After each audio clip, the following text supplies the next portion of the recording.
আমার ভাই ও বোনেরা। তো আজকে আমি পোলট্রি নিয়ে, এটার মধ্যে কত লাভ লস এই সব নিয়ে আমি কথা বলতে এসেছি। আসলে এই সেক্টরে অনেক লাভ থাকে, আবার অনেক ক্ষতি হয় আর কি এরকম। তো যেমন আমার গত মাসে 2 মাস আগে 1 লক্ষ টাকা ইনকাম হয়েছিল। ঈদের আগে 1 লক্ষ টাকা ইনকাম হয়েছিল। একটা না, 190 টাকা করে পাইছিলাম। 1000 মুরগি বিক্রি করছিলাম, ওখান থেকে আপনার 20টা মারা গেছে আমার। তো ভালোই লাভ পাইছিলাম আল্লাহর রহমতে। আবার মনে করলেন পরের সেট যখন তুলছি তখন আপনার 125 টাকা, 135 টাকা, 140 টাকা করে ছিল মুরগি। তখন আমার লাভ হয়নি, কিন্তু চালানটা উঠছিল আর কি। তো এই সেক্টরে খুব যে লাভ, আবার খুব যে সেটাও না, কিন্তু লাভ আছে, আপনি এটা করতে পারেন। অন্তরপক্ষেও আপনি লাভ যদি 1 লক্ষ না থাকে, আপনি 20,000 টাকা করে লাভ পাবেন, হাজার কষ্টে হোক। আপনি 1000 মুরগি পালবেন, দেখবেন লাভ হবেই আর কি। যদি মুরগি টিকে রাখতে পারেন, মুরগি সুস্থতা রাখতে পারেন, মুরগি গ্রোথটা রাখতে পারেন, আল্লাহর রহমতে ইনশাল্লাহ আপনি লাভের আশা পাবেন। এটা আমার নিজের কথা না, আমিও আমার অভিজ্ঞতা দিয়ে, আমি গত 2 বছর ধরে এই সেক্টরে কাম করছি। এখন পর্যন্ত নির্দাস হইনি আমি, ভালোই। এটার মধ্যে যে খুব একটা ক্ষতি তাও না, মূলত লাভ আছে এটার মধ্যে। আমি আবারও মুরগি তুলছি।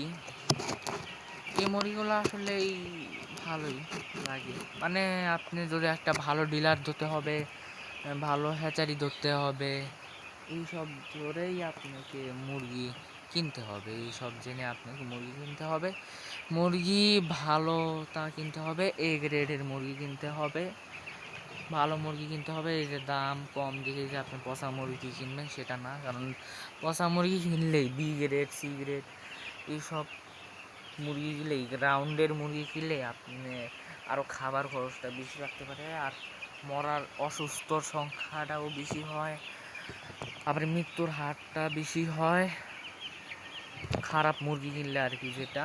আর ভালো মুরগি কিনলে পোলট্রির রোগ হয়, অন্তরপক্ষে পোলট্রি মুরগি পিছনে 10,000 টাকা ওষুধের পিছনেই খরচ হয়ে যায় আর কি। মুরগি কিনবেন ভালো ডিলার দেখে, যে ডিলার অভিজ্ঞতার সাথে আপনাকে পরামর্শ দিবে, সেই অভিজ্ঞতা ডিলারের কাছে আপনি মুরগিটা নেবেন। আমি আমার ডিলার অভিজ্ঞতা আছে, আমি ইনশাল্লাহ অনেক লস খাই না। আমি আল্লাহর রহমতে লাভ পাইছি, এখান থেকে আমি ধইরা রাখছি। লাভ যদি না পেতাম ভাই, আমি এটা করতাম না, একদমই করতাম না। এই ফার্ম করাটা যে, পোলট্রি মুরগির ফার্ম করা যে খুবই খারাপ সেটাও না। অনেকেই কটু কথা বলতে পারে যে পোলট্রি মুরগির শেষ মেশা, পোলট্রি মুরগি ফার্ম দিলে ভালো না, লাভ হয় না, মুরগি যদি একবার অসুস্থ হয় তাহলে ওটা সারানো যায় না। জানি এটা, কিন্তু এটা ভালো করে রাখতে গেলে আপনার এই কটু কথাটা শোনা যাবেন না। হ্যাঁ, অবশ্যই এটাকে ধরে রাখতে হবে।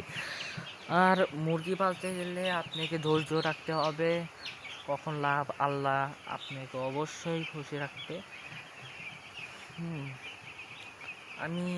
আমার এখন 840টা মুরগি আছে। আমি এই তারিখে একটু কম মুরগি তুলেছি, আসলে ওই রকম মুরগি তোলার ভালো লাগলো না, মানে অনেক পরিশ্রম তো আমার, একা একা করি আর কি।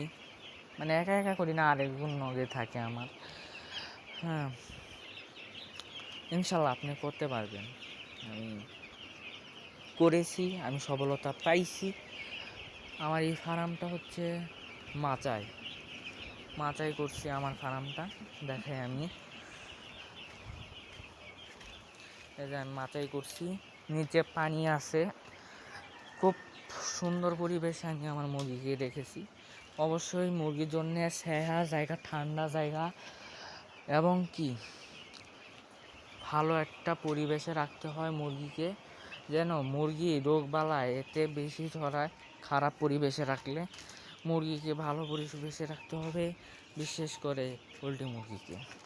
পোলট্রি মুরগির একবার রোগ ধরলে সেটা সারানো অনেক মুশকিল হবে। আর আপনারা যদি প্রথমবার পোলট্রি মুরগির খামারি হয়ে থাকেন তাহলে হয়তো একটু কষ্ট হতে পারে আপনাদের। হ্যাঁ, আচ্ছা, অনেক কথা হলো। আমি নতুন পোলট্রি খামারি, এবং মানে নতুন না, আমি ইউটিউবে নতুন আর কি। আপনারা সবাই লাইক সাবস্ক্রাইব করবেন যেন আমি আপনাদের এই অভিজ্ঞতা দিয়ে আপনাদের নতুন নতুন ভিডিও দিতে পারি ইনশাল্লাহ। পরবর্তী ভিডিওতে আপনাদের সাথে আমার দেখা হবে। আল্লাহ হাফেজ।